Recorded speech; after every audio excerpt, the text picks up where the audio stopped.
Welcome to the HCI family of podcasts. We're your source for personal, professional, and organizational growth and development.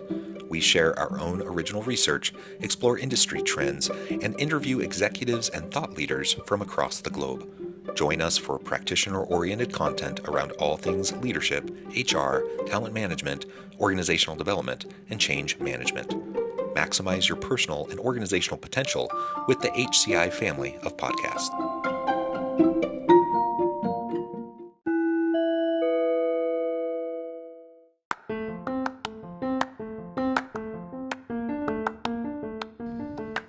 Welcome to the podcast. In this podcast episode, I talk with Alex Atwood about gig work trends and how companies can leverage gig workers while being fair.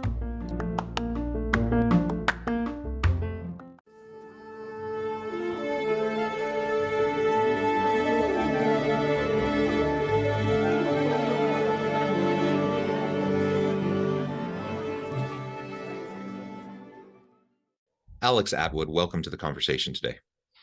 It's a pleasure to be here, John. Thank you for inviting me. Yeah, it is a pleasure. You're joining us from the Orlando area. I'm south of Salt Lake City in Utah. And today we're going to be talking about gig work trends and how companies can leverage gig workers while being fair to them. This is something I feel rather strongly about. Just generally, not exploiting workers is something I feel very strongly about. And because the landscape of work is shifting and we have more and more gig workers, this is an important question that we need to explore. And it's kind of a new horizon. There's been gig workers around for forever, but the prevalence of gig work and freelance work and people who are not traditional employees of organizations has just grown so rapidly in recent decades that it's becoming harder and harder for us to make sure that we're taking care of people the way we might expect everyone to be taken care of. As we get started, I wanted to share Alex's bio with everybody. Alex Atwood has more than 20 years of experience as a serial entrepreneur, helming 4 startups in the hospitality and staffing space. He has fostered skills, efficient teams, and as founder and CEO of SaniStaff, co-founder of Gravy Work, CEO of PSG Inc., and CEO of the Hospitality Training Institute. He has served more than 8,000 satisfied customers across staffing and hospitality and serves as an angel investor in firms that help to build a better world. What a tremendous background. Alex, a real pleasure having you. Now let's dive on in to this conversation. Yeah, I mean, this is an industry. Well, now it goes by gig work, right? But the idea of temporary staffing of temps has been around since the industrial age, right? I mean, when their companies needed a workforce that was malleable, and more importantly, when people wanted to enter the workforce, one of the options they had was taking temporary jobs. And these jobs served as an on-ramp to people to be able to get, careers going for themselves. And it also always served as a way for companies to be able to mitigate all types of things like cyclical adjustments in their, in a particular market capacity, or for manufacturing. There's just such a need to be able to ramp up and ramp down as needed. So it really was a win-win situation. You have people that want to be able to get into the workforce. You want to have another on-ramp. The temporary staffing industry a lot of the times gave the opportunity for companies to try people out before they actually, take a full-time permanent job. And it gives the same option for the person taking the job. So I think what's happened is, as technology has started to evolve and people have started to have literally in the palm of their hand the ability to make money on demand, it's now turned into a gig economy. Not to say that the temporary staffing industry still isn't alive and well, but they're sort of melding together a bit. And so my background specifically comes from years in the temporary staffing industry, not just myself, but my parents go all the way back to the early 1970s, specifically in industrial staffing. My father had a staffing agency that he started with my mother. My grandfather, when he came from the old country, started a staffing agency. And so almost everyone in my family had that. And, it's not too surprising that I worked as a temp when I was a high school student. And so I was pretty familiar with, what it meant to take temporary or gig jobs before there was, really before there was an internet, right? I mean, I'm really dating myself now, but so I have a familiarity to the value of this type of work that I think now has just become more prevalent. It's now the gig economy. And now, you don't necessarily need to go to an interview. You don't necessarily need to do any of that. You need a phone. You may need a car, maybe not. And really just the ability to show up and put forth your best effort. And you could, essentially become your own business. And that's quite different than how things used to be. But at the same time, the value is still there.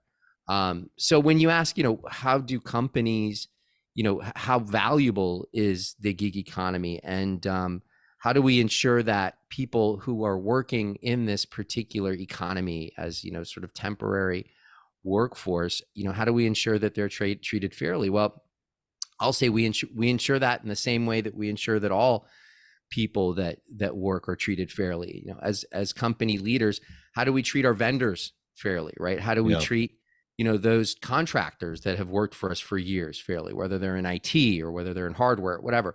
Really, empathy and human communication, treating others fairly, both through compensation and all of that. That sort of whole ecosystem, I don't think just lies with employee-employer relationship. I think now, especially when you have a gig economy, it permeates everywhere throughout your business.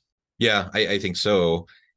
And it's really the underlying philosophy, about how you're going to treat people and stakeholders in your organization. So whether they're a traditional employee, whether, like you said, like a supplier, a freelancer, a gig worker, contract worker, whatever, right? Whatever category you put them into, do you have an underlying philosophy that you're going to treat people with dignity and respect, that you're going to treat them fairly, that you're going to value your human capital and the human assets of the organization? And that's an important question. And I think, one of the reasons why organizations have really leaned into gig work, just like workers have, like, millennial and Gen Z individuals are disproportionately, more so than other earlier generations, opting for gig work. They like the flexibility, they like the autonomy and all of that. So certainly from the worker side, there's some pull that direction, but from the employer side, there's definitely pull that direction because they save on benefits costs and some of the other things associated with having people who are traditional employees of the organization. And so if you're starting from a place of how do we save labor costs, in part we do that by having more part-time employees, we have more freelance or contract employees or contract workers rather, so that we can cut back on certain costs. I think that doesn't necessarily mean then that you're going to jump to, I'm going to take advantage in every way I possibly can, these gig workers, but it's also not that far of a step that direction unless you're careful.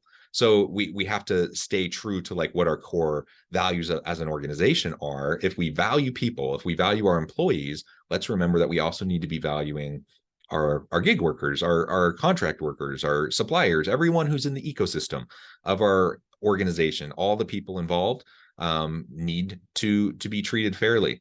One of the things that's super interesting to me is just seeing how this is playing out in both the court of public opinion and actual courts. So, for example, in California, just recently, there was a pretty high profile case where essentially you have some of these rideshare apps where the drivers are saying, hey, we're employees, we're treated as gig workers, we don't have benefits, we don't have protections, we don't have any of these things that traditional employees have, but we're, for all extents and purposes, like treated like employees. We have the expectations of employees, etc. And so it goes to court, and essentially, California, which tends to have more progressive liberal employment laws, still sided with the companies. And so it's super interesting to see how this will continue to evolve. I think we're just at the tip of the iceberg here, and it's because it's just so new. Like the prevalence of this is so new that I suspect in the next 5 to 10 years that we're going to see more and more discussion around this, and probably some public policy and even some legal decisions, if not flat out legislation around how we approach gig workers. I'm wondering if you have any thoughts around the gig economy employment law kind of landscape and how that might be hurting gig workers, what might need to change there in order to level the playing field a little bit? Yeah, well, there's a couple of things. Traditionally, gig workers, whether they're temporary employees and independent contractors, any of that, they usually command somewhat of a higher premium pay rate than their counterparts that are permanent employees or full-time employees. And now I say this specifically in the staffing industry, specifically focusing on more of the blue collar, more of the industrial types of roles that I've staffed for many, many years. And the reason is because frankly, they don't have the benefits. They don't have the same commitment a lot of the times to a particular job.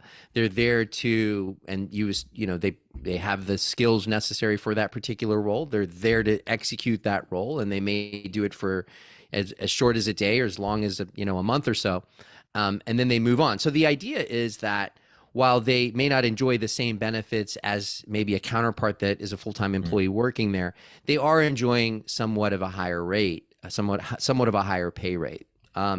So what happens with that, to sort of address one of the points you just made, is a lot of the times, and I don't see it as much anymore, but it used to be so prevalent back in the early 2000s, and frankly, as little as 5 years ago, as little as behind the pandemic, that when temporary employees would come in, when gig workers would come in, whether it's project-based, whether it's based on some sort of cyclical, seasonal need, they were treated as like cattle, honestly. And and a lot of the times, hey, they're temps, you don't have to treat them any certain way, cut them early. Hey, they're really expensive, and bifurcating the full-time employees from those temporary employees. And a lot of the times, some of the people that would work at a particular job site would see some contractors coming in, and inevitably they maybe discover that those folks were getting a couple of dollars more per hour, and there'd be some dissension there, and that would turn into something that wasn't necessarily productive, wasn't necessarily healthy in the workplace.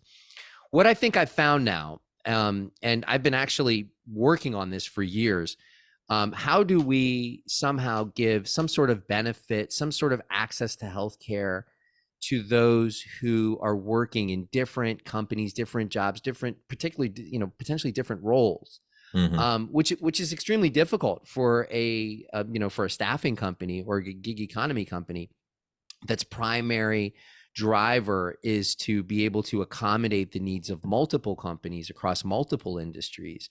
And when companies are extremely price sensitive, as they always are, they're not always, willing to necessarily pay a premium for staff coming in because, hey, they happen to have insurance, right? They're not necessarily, happy to do that.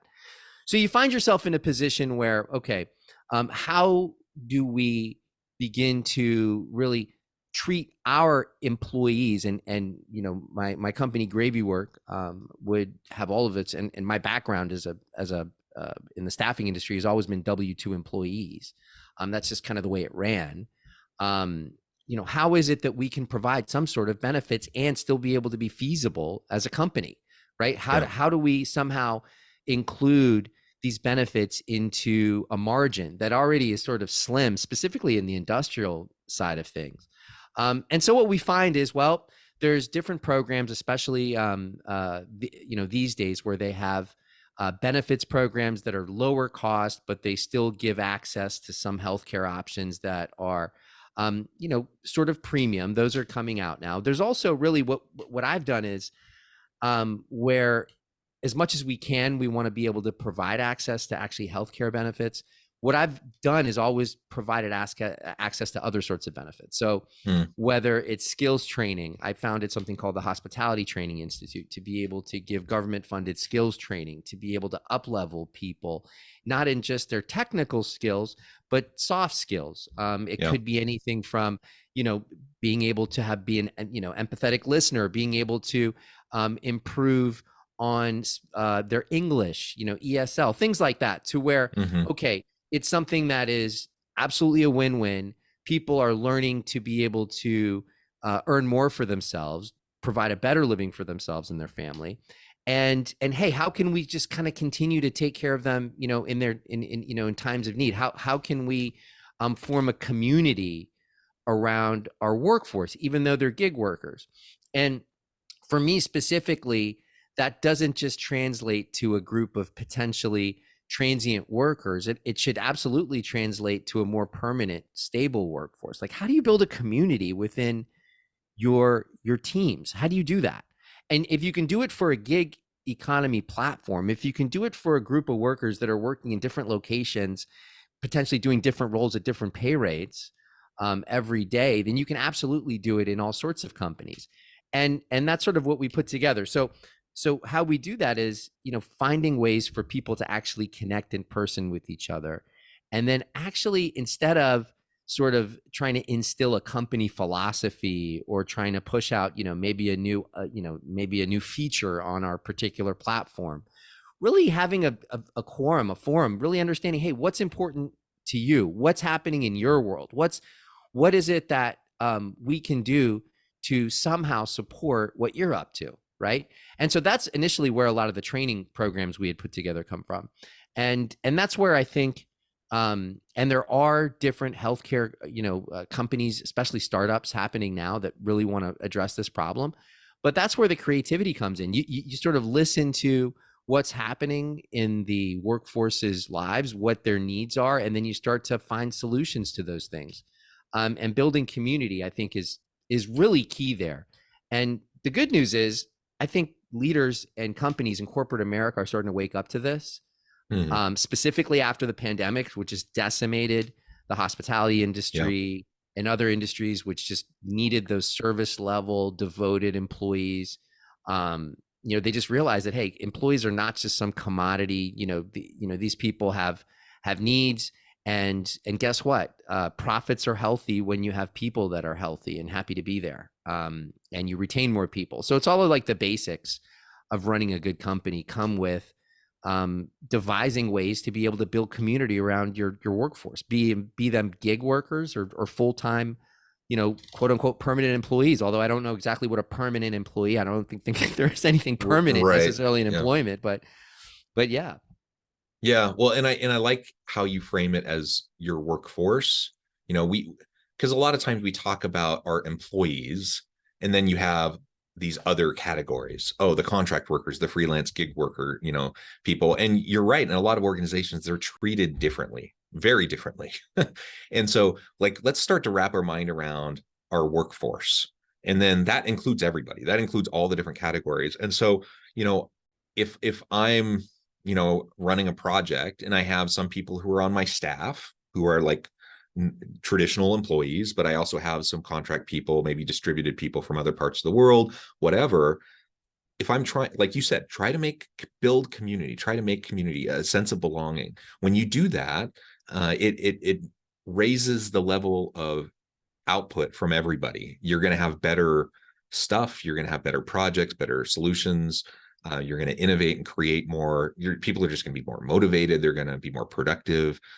All of the good positive outcomes, that we talk about in treating your employees well for employee engagement and such, it applies to freelance and gig workers and contract workers just the same.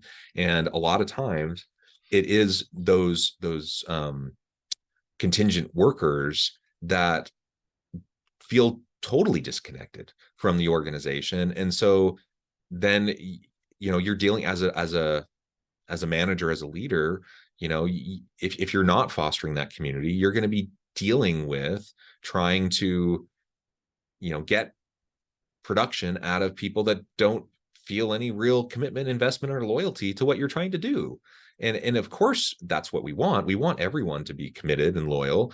And whether we have designated people, as freelance gig workers, or perhaps that's what they prefer. Maybe they don't want to be a traditional employee. They want to be, work on a project basis. They want to be a gig worker. Fine, but let's still keep that interaction in a similar way where we just treat everyone in our workforce as part of the team. Team members. We don't have to think differently about people from the different groups they might come from. I agree. And, this brings to mind something recently. I've been doing a lot of traveling. And so as such, I've been taking lots of rideshare types of, trips. And, jumping on lots of shuttles, whether they're rental car shuttles or, airport shuttles or what have you. And one thing I noticed, actually recently, just a couple days ago, I got into a ride share, and the person who was driving, an independent contractor, right, a gig worker. When I got in, he had like hand wipes in the back. He had bottles of water. He asked if the smell was okay. I asked if there was a particular type of music I wanted to listen to. And so he really took pride in his car and what he was doing. And I took notice of that. And this is a gig worker, but ultimately he's representing that rideshare company to a great degree, right?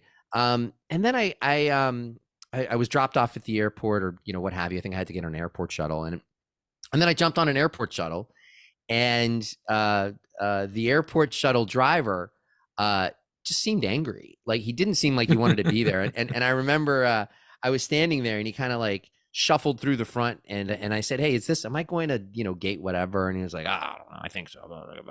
See you later. And so at the end of the day, look, I mean, we're all human beings. These are all human beings, right? And some really take pride in a service they're delivering, and they take pride in themselves, maybe. And then others might be feeling as though they're working for a monolith. They might be, their voice doesn't matter, or maybe just a bad day, and who cares? This is kind of what I do. This stuff shows up, whether it's gig worker, whether it's employee, right? It really is starting to really understand. I mean, what I think is, you really just have to build a connection with the people that are working, that are there. Like what is it? Maybe that shuttle driver maybe truly did have a bad day, and this was just, this was a one-off for him. Or maybe he just, maybe that job isn't what he's necessarily looking for anymore. Maybe there's something else he could potentially do, and he just feels stuck. I don't know, right? But at the end of the day, it's up to the employer, or up to the company that is hiring, or that the platform that the individuals are working on, to be able to build that bridge. And that's just going to provide a better experience for that person, and for whoever's using that service or that product, right? And it's not easy, but it really does take leadership to be open to that and to do something differently. Like, how do we actually connect with our workers outside of, the pay per hour, or the transaction that worker happens to be performing? And companies aren't used to doing that. And so I think though, that specifically with Gen Z and moving forward, I think more people, just realize they have more options, and they want their companies to be aligned with their values, or they want their companies to understand them a little bit more. I think that's just something that's happening in sort of the zeitgeist. So companies have to evolve, or I think they're going to just, not be able to connect with their workers. And that's just the way it is. Yeah. And you are in danger of falling into irrelevance in the labor market, right? Totally. We have a tight labor market. We have skills gaps, particularly in STEM fields and healthcare. Like, there's a variety of places where we just don't have enough people who have the skills necessary. And if you have good people that work with your organization, whether they're a traditional employee, a contingent worker of whatever shape or size, and they're good, you can't afford to lose them. You got to treat them as part of the team, and you want them to continue to contribute to your organization, because people have options. We need to make sure that we lean into this so we stay relevant in the labor force, so that we can have the people that will help us do good, cool stuff to take to the market. And ultimately, coming back to where we started, I mean, just treating everyone with dignity and respect, treating people fairly. If that's a core value, and I do believe most leaders, most organizations, espouse that, at least as an aspirational goal, that they want to do that. And so if we truly believe that, let's just remember that that does extend to the contingent workforce, those people that work with us, for us, maybe on a project basis as gig workers, that we still need to make sure that we're treating them well also. Yeah. Alex, I agree. Yeah, great. It has been a real pleasure. I know the time and I need to let you go. But before we wrap things up for today, I just wanted to give you a chance to share with the audience how they can connect with you, find out more about your work, your team, and then give us the final word on the topic for today. Yeah, absolutely. So to connect with me, you can My name is Alex Atwood. You can search my name. My website's alexatwood.co. So that's ALEXAT1TWOOD.co. And this was an excellent conversation today. I think one thing I'd like to sort of leave with is specifically for leaders. Ask your employees or your gig workers, your team members, how they'd like to be supported rather than making assumptions. I think a lot of the times leaders assume what their team members need. And I think that's, you're missing a lot there. It's actually kind of missing the point. Reach out to your team members, understand what's happening, openly discuss, and then that will then shed light on how you can better support your teams, because ultimately that's the key. Learn how to listen and have voices be heard. Love it. Alex, thank you so much. It's been a pleasure. I encourage the audience to reach out, get connected, find out more about what Alex can do for you. And as always, I hope everyone can stay healthy and safe, that you can find meaning and purpose at work each and every day. And I hope you all have a great week.